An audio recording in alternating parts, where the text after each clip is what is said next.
When I decided that I finally needed to get a therapist after years of saying to people I thought therapy was a good idea, I just didn't have time for it myself, I happened to get lucky, and the very first person I tried was a perfectly suitable match for me and my needs. But I know several people who have not had such a smooth experience. I knew that part of my journey toward wellness was going to be getting a therapist who could be a strong support while I dug deep to uncover the core reasons for my unwellness. I knew that there were several broad categories of therapy and that there were also new modalities that incorporate more than just talk into the therapeutic process. If I hadn't been so lucky, I would have been desperate for something like this to come along and give me the starting points from which I could make informed choices about how I might support my own well being. As part of the process of interviewing all of these generous folks who shared their time with me, the common through line of their stories was that mental health practitioners are in very high demand these days, and many of them are also at risk of burning out because of the demands of the job. They all expressed gratitude that I was putting something like this together so that anyone who seeks professional support for their mental health can have a few guiding points to help them navigate the options available to them. I hope that you will find some wisdom in the words shared by these good folks, and I hope they help you on your journey toward wellness.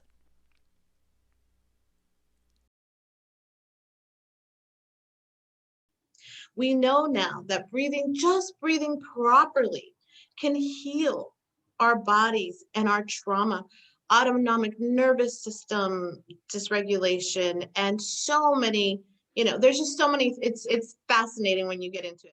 I've had a long history of engaging in therapies in one way or another. So I'm going to cast my mind back probably to something like 1997, where I had my first encounter with therapy, which was movement therapy as a patient.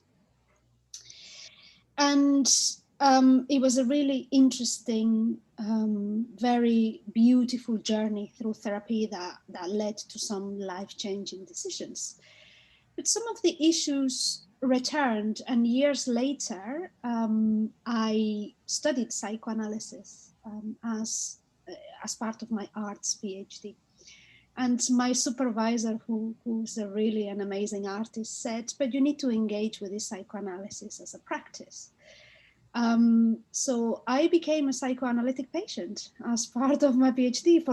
I wasn't seeking therapy, the therapy of psychoanalysis is a very particular type of engagement. It was also a very, very beautiful journey that I ended. And it feels very much like I ended that relationship that was going very well, but I ended it. Some of the issues that were raised in 1997 as part of my first therapy brought about others that meant I was in a situation again when I needed therapy in 2008, 2009. And at that time, psychoanalysis was not an option because of length. So I engaged in neurolinguistic programming and cognitive behavioral therapy, both as patients. But on the other side, I will say I'm a yoga teacher. I'm a yoga and pranayama teacher, breath work, the yogic breath aspect, which is very much linked to Ayurveda, the Indian healing system. There are some conditions that would benefit particularly, but pranayama is absolutely for everybody, because what you are doing in pranayama is honing vitality.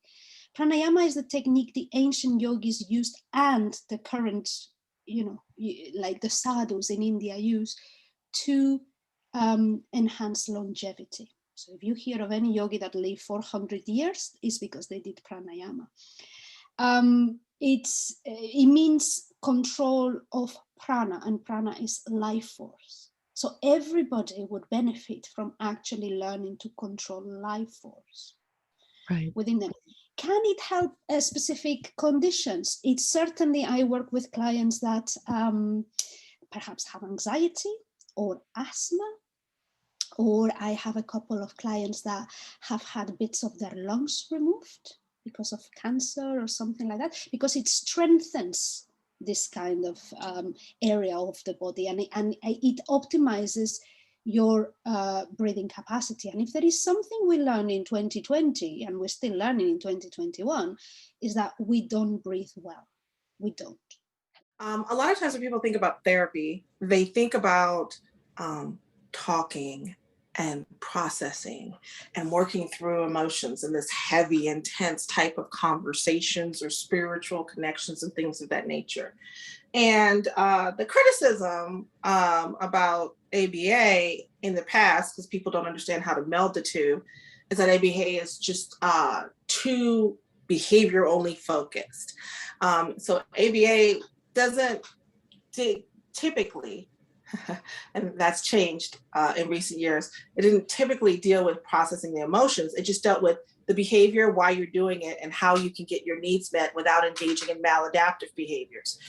For example, if you emotionally overeat, right, you're getting something. What are you getting out of that eating? You're getting something. And so ABA would say, well, let's see how you can get your needs met otherwise so that you don't overeat, and set up your environment and your supports so that you're less likely to engage in that behavior over time to overcome it. I switched to cognitive behavioral therapy for various reasons. It was a course, a very specific course, whereas the neurolinguistic programming, again, it asked of me some open-ended time commitment that I couldn't give at the time. This is why I didn't engage in psychoanalysis. I really found cognitive behavioral therapy effective. It worked 100%, but it felt a little bit like brainwashing. It didn't feel like it asked the deeper questions. It sorted the problem, and it sorted the problem extremely efficiently.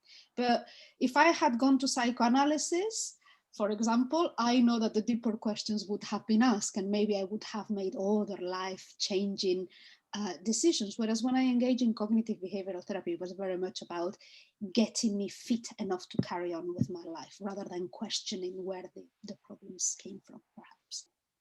Exercise has been and I never liked doing any exercise, because actually like running or things like that triggered anxiety attacks. The benefits of exercise stays with you exponentially longer than taking a antidepressant. And so I was like, well, I don't want to take medication. So if I can do 3 days a week of some form of exercise and I schedule it into my day as my like dose, my medication, I'm just going to try it.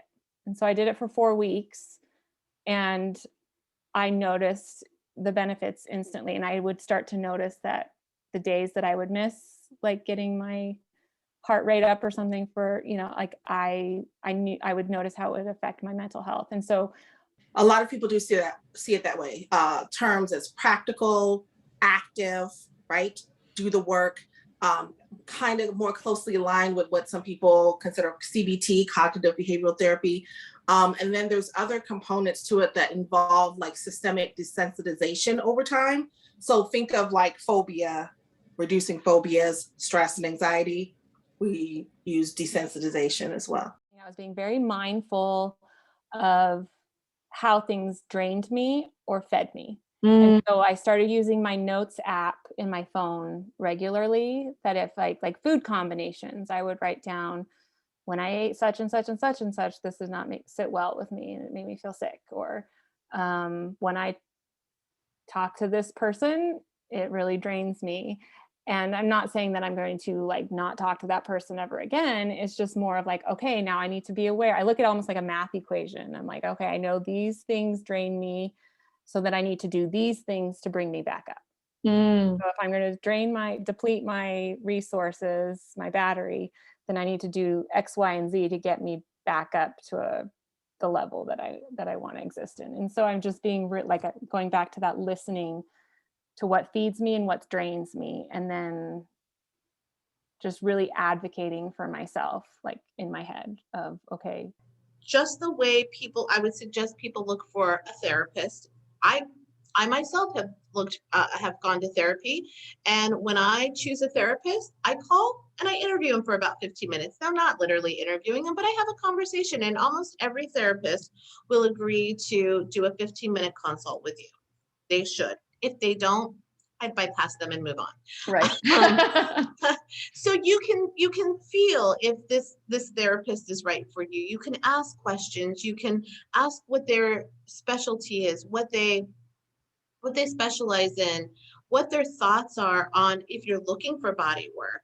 Do they have someone to refer you to who does body work? Because not all therapists do body work.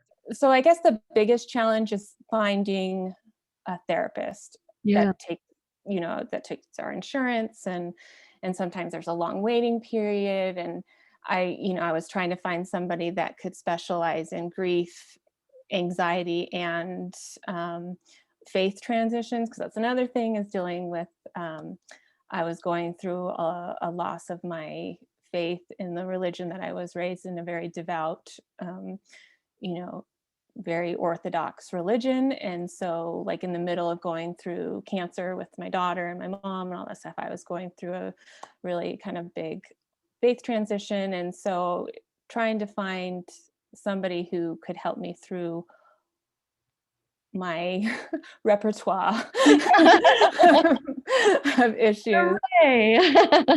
and I did. I found a woman that helped me. My biggest thing was dealing with the PTSD of the death of my mother, because I felt like I couldn't really talk about her. I couldn't talk about, it was affecting my relationship with my dad. And I felt like that was a big breakthrough starting point for me, where she helped me work through the day of her death, using EMDR treatment. And but it's pretty much, it activates both sides of your brain while you're reliving. You're focusing on the trauma through talk therapy, as you're following these lights that go back and forth on a bar. And so she'd get me to the point where it was like a really, talking about the day of her death and all the different things that are difficult for me to process, while we would bring those emotions to the surface. I'd be following these lights. And I don't know the science behind it, as far as what it's doing to my subconscious, but it got me to a point where I could talk about her death just matter-of-factly, and then we kind of worked through some other issues. And then it got to a point where I just got busy with life and my kids, and I didn't feel like I needed to go see her as often. And I guess that's kind of like what therapists want. They want to get to the point where their clients don't need to see them, and I just kind of moved on. And this is a very difficult one, because there are no specific checkpoints. It is, I believe, with all my therapists, it is an orientation you need to have of yourself in relation to the therapist. When you find the right therapist, and you probably don't even have to ask questions. Usually you have to ask questions of the therapist you're not sure about. With our healing modalities, we must not settle for this idea that the problem is with me and I'm going to get fixed by somebody else, giving the authority and the agency to the therapist. Therapy is a relationship. It is a relationship more than anything else. And we should not necessarily settle and bow completely to the authority. Our instincts in relation to that person matter a lot, and in relation to that particular healing modality. So I would advise to question and search for different modes of therapy. Ask all the time, what is it? What does it do? How does it work?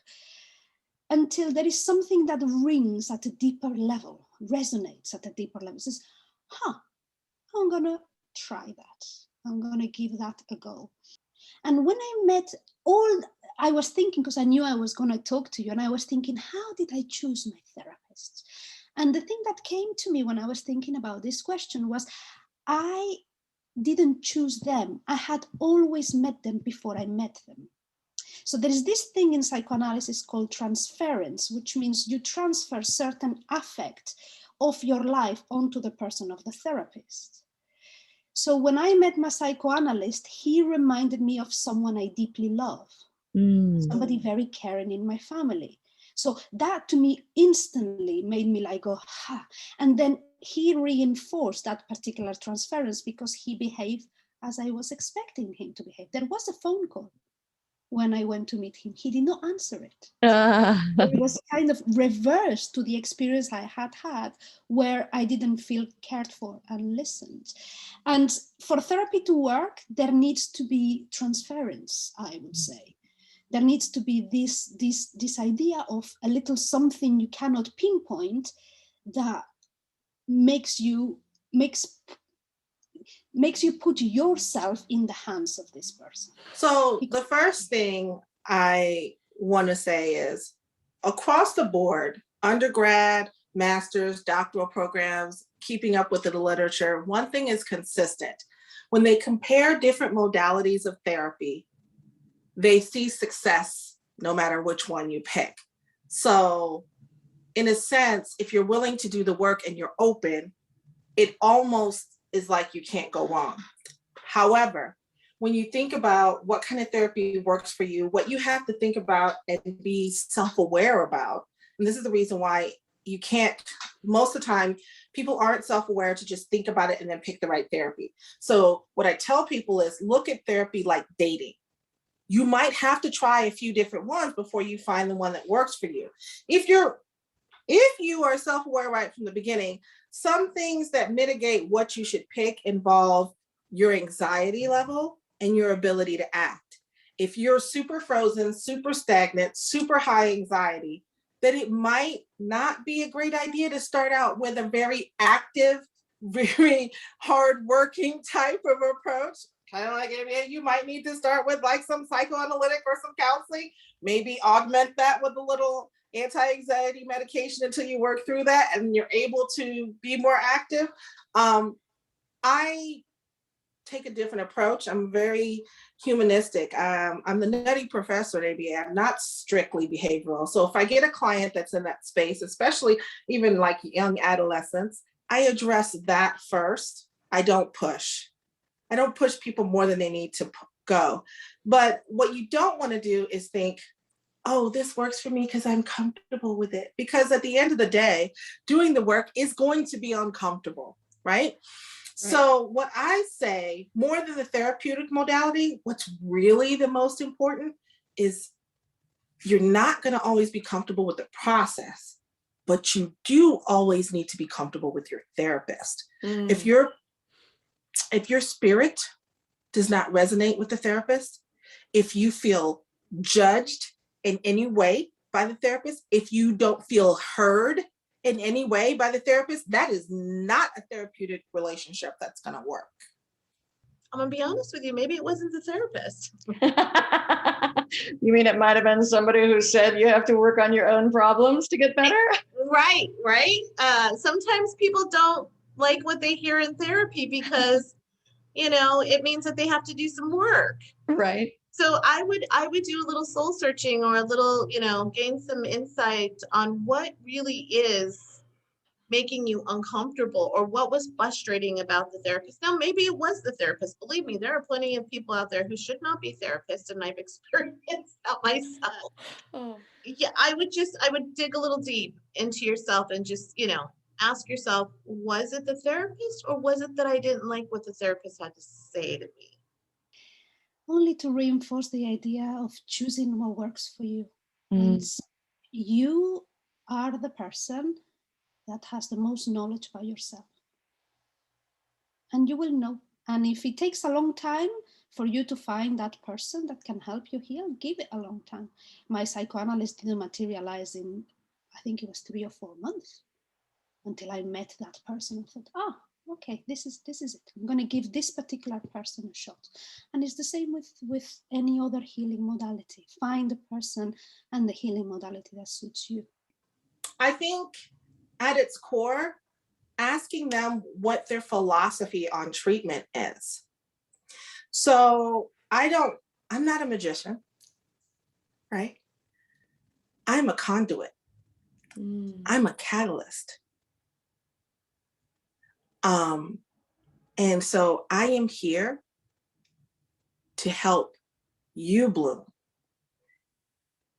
In addition to that, it's all about, to me, it's all about the individual doing the work. And I just enjoy seeing that. So I think what their philosophy on therapy is and what they enjoy about being a therapist. I think those are two critical questions that help give you a sense of the person's spirit and energy. Because for me, it's about seeing someone be successful.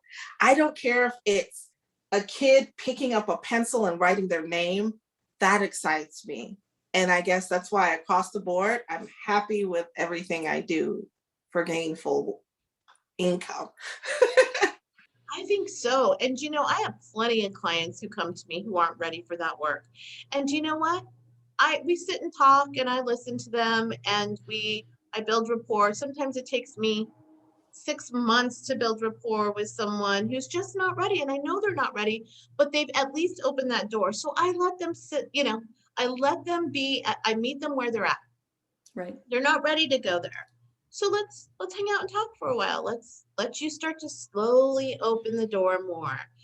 But if that doesn't work for someone, I also think just starting out with maybe going to a meditation class, maybe going to a yoga class, maybe starting to read some books you never wanted to read before, maybe, just exploring some options out there that start to bring some self-awareness to not only your mind, but to your body. And then you can start to have a clearer vision of maybe what you do need from therapy, whether it's traditional therapy, maybe you get therapy from community connection by volunteering. Maybe there's so many therapeutic and helpful things you can do for your body and mind without having to go to formal therapy. And when you're ready to do that work, after maybe doing some self-assessment, then you can go. Well, yeah, I don't have just one thing.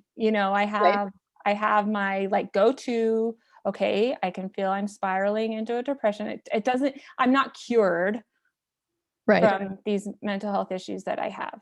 I have anxiety. I have a tendency to have depressive, it's hormonal. I have hormonal depression. I have, I have all these life situations that affect me that make me have hard days. And I know that I will have hard days. That's a given. I now know that these 4 things, if I do these 4 things, I know that I'm going to be okay and I can just power through and feel what I need to feel and let it process. And Probability factor there too, though, is sometimes it doesn't work because the people are not self-aware that they're not open yet. You're not open. And I think being open when you start the therapeutic process is one of the most critical factors to the success point. You're not open, you're less likely to try, you're less likely to share the critical details that therapist needs to help you. It's like, you want me to make cake without any flour, not even gluten-free flour. I can't do it. I can't do it. Right. Unfortunately, a lot of times is when people seek help, they've already gotten to a point where they feel like they're a lost cause or that their circumstance is different, or instead of preemptively, taking care of our mental health, a lot of people wait until they've had a mental breakdown before they reach out for help. Right. And that there are resources available to help deal with like all the little life stresses that also help you deal with the big life stresses. And there's so much available out there that I don't think people realize is available. Because a lot of people think that they have to go through their insurance company, or think first realize that they're not alone, that there are people out there that are experiencing, even though nobody's circumstances are the same, that they don't have to feel alone in their thoughts, that the negative thoughts they're having or they're overwhelmed or whatever is like, they're not alone, and that there are communities out there that talk openly about. And I think finding community where you feel safe to talk about your struggles. So whether it's through social media or finding a group or reaching out to a friend who may have had similar things, and then just read, hey, what have you done? What works for you? Like just people talking about what they do for themselves gives other people ideas of what they can do. My experience, so a lot of close friends have opened up to me and said that, especially like when my daughter was going through her stuff, and people would say to me, oh, my situation's not as serious as yours, so I didn't want to burden you with what's going on in my life. And I was like, you can't play the comparison game for whose situation is worse. I don't want to talk about my problems anymore. I don't want to find a therapist and then start from the beginning and get to know a therapist and have them and restart from the beginning and go through my history. Right. So sometimes having options like hypnotherapy or a self-administered app where I don't have to do anything except Orpheus Mind app is that it's self-administered, and it's a suggestive therapy that's telling me what to do. Focus on the negative thought you're having, and then you follow the instructions from the voice telling you what to do. Focus on your negative thought, and then it's like through suggestive therapy and click tracks and tapping and stuff, you're destroying these negative pathways in your brain, in your subconscious, and you're not having to really do much work except just doing what they're telling you to do. Like it's these, Right. or like a hypnotherapist that's just like, you just listen and you like there are resources out there for somebody who doesn't want to talk about their problems. And to remember that this is a relation, it's not a transaction. Yeah. It is a relation. And we need to choose these kinds of relations, like all relations, the ones that nourish us. That's the biggest thing I see, is that knee-jerk reaction. I'm in crisis mode. I need help. I need help. Well, let's work on preventing that crisis mode. And I think that's what gets people in situations where maybe they don't find the best therapist or the best help, because they're in crisis mode and they're willing to just get whatever is available. So if we can do some prevention, $60 a year is a half the price of one therapy session. So instead of going into crisis mode, let's do some prevention work. Like I always tell my clients, when you ride on a plane, they always tell you to put your mask on first. Why? Because you cannot take care of your kids if you're not well. Same goes for all of us. We can't serve our community. We can't teach our students. We can't, be a good wife or husband or whatever it is. We can't do any of these things if we're not healthy. Yeah. So what I always say is all stress is self-induced. Now, when I say that, people get all up in arms typically. And they say, hear me out. It's not that you don't have stressful situations occurring in your life. It's how you process them. All stress is self-induced. You can process things from the lens of, I can't do it. You can process things from, what can I do? You have to find because that's something I struggle with, is self-motivation sometimes. I can easily fall back into old habits of wallowing and so sometimes I have to let myself have those days, but also remember like how good I feel when I actually do the things that I know work for me. And if I want to be a productive member of society or in my household or mother, luckily I have these two kids that I don't have any other choice but to have to like be present sometimes for them. Right. And so they're really my why. I do the things I do, but really it's me. Like I'm my why. Like I having lost my mother fairly young, she was 60 when she was passed, but she was diagnosed at 50, she was 56 when she was diagnosed with cancer. And I'm like, that's, 15 years for me. And it's like, I want to have a better experience with life. I want to live my life. And so it just has been a priority for me to take care of my mental health. And I think watching other people struggle, watch other mothers who have dealt with cancer, children with cancer, and watching, my brother struggle with his struggles. Like, I just want to help people know that they're not a lost cause. I would just urge anyone who needs help to reach out and to find something. This year has been extremely difficult for many people, and including myself as a therapist. This is probably the hardest year I've ever had as a therapist. Wow. And so I'm seeing really, really big issues coming up for people. And I just really urge people to reach out, find the help you need, and get well. Whether you would best benefit from a practitioner who focuses on somatic therapeutic practices or a behavioral analyst who focuses on strengthening your life skills, these tips and tricks will work best if you know what your mind and body need. This sometimes only comes from trying out a few things and noticing what works best for you. Ask yourself, when I am most stressed out, where do I feel it in the body? Does the awareness of the pain trigger any emotional memories? If so, you might benefit from somatic practices. If you find yourself forgetting to breathe, a pranayama yoga practice might actually be the most beneficial. The most important thing to remember is that there are options and you owe it to yourself to try a few.